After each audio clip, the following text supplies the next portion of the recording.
According to the report, 39.2% of the adults in Singapore are members of the top 10% of global wealth, and 6% of adults are in top 1% category. And recent data say that 4 out of 100 people in Singapore are millionaires, in which Singapore is approximated to have 240,000 up to 270,000 millionaires. That is quite a larger number of millionaires, especially in a country of 6 million people.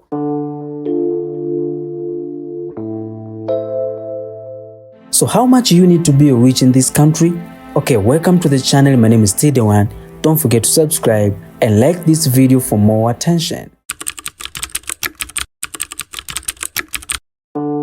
Singapore was a part of the Majapahit Empire and later became a vassal state of the Malacca Sultanate. It was a bustling trading port even during these early periods. The Portuguese captured Malacca in 1511, impacting trade routes and the region's political landscape. The Dutch also exerted influence over the Southeast Asia during this period. Then in 1819, Sir Stamford Raffles arrived, and modern Singapore history began. Raffles established a trading post for the British East Indian Company, recognizing as Singapore's strategic location for trade between India and China. In 1826, Singapore became part of the Strait Settlement along with Penang and Malacca, solidifying its role as a crucial British trading port. The island grew rapidly at the center for trade, attracting migrants from China, India, and the Malay archipelago. Later on, Singapore fell to Japanese forces in February 1942, a significant event marked by the surrender of British forces. Then in 1945, Japanese surrendered and Singapore returned to British control. In 1959, Singapore was granted self-governance, with Lee Kuan Yew becoming its first prime minister, as the People's Action Party, known as PAP, won the first general election. And that was not enough. Singapore joined the Federation of Malaysia in 1963, but the merger was short-lived due to political and racial tensions. On August 9, 1965, Singapore was expelled from Malaysia and became an independent republic. That day is now celebrated as the National Day. Under the leadership of Lee Kuan Yew, Singapore embarked on the ambitious program of economic modernization and industrialization. The government focused on attracting foreign investment, developing infrastructure, and establishing Singapore as a global financial hub.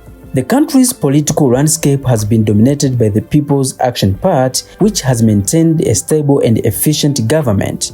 Strict laws and regulation have contributed to low crime rate and high standard of living. Singapore's location at the crossroad of major shipping routes between the Indian and Pacific Oceans made it an ideal hub for the international trade. Then the country decided to adopt a free market policies, encouraging foreign investment and trade. It entered into numerous free trade agreements, enhancing its global economic integration. Today, Singapore is known as one of the world's leading financial centers, with a highly developed economy, advanced infrastructure, and a strong emphasis on education and innovation. Talking about real estate, you can't believe what is going on in this country. So behind me is the house that TikTok CEO of Singapore recently bought for $86 million.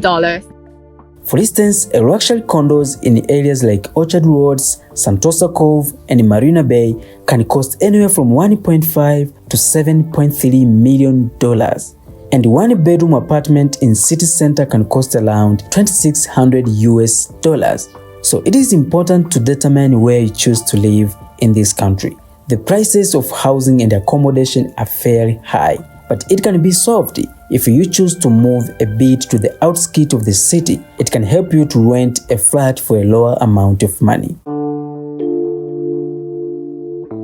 Not only accommodation, even private transport is expensive. Toyota Corolla, a very old model. I think I pay around $120 for my car. I'm driving a BMW 116, I think. Bought it like almost 6 years ago, about 103,000. Yeah.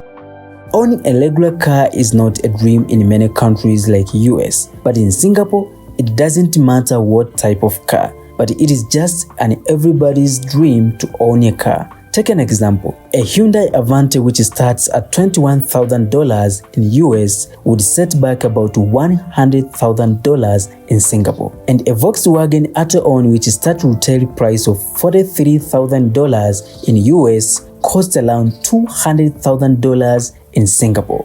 Of course, you could buy a 42-foot yacht with that cash. How much do you think you need to make to live comfortably in Singapore without any worries?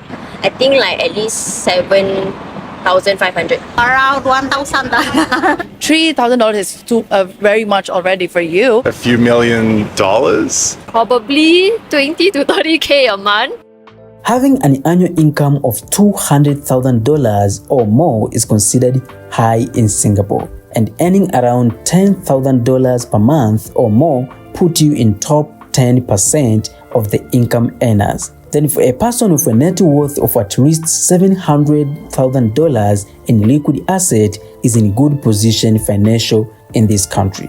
To be called ultra high net worth individual in Singapore, data show that one should have a net worth of at least $22 million US. And as we know in other countries, owning a real estate is common even for middle income people. But in Singapore, one of the factors that shows you are a rich person is just owning a prime real estate. There's people who have $1,000 and they survive. So we never know. It depends on yourself. So on how you manage that money. So if you're watching this video and you're living in Singapore, tell us in a comment section below how much do you think is enough for you to become rich. Okay, that's all for today. If you enjoyed the video, you know what to do. Smash the like button, share it to others, subscribe, and turn on notification if you want to see more videos like this. My name is Tideman. See you another great time.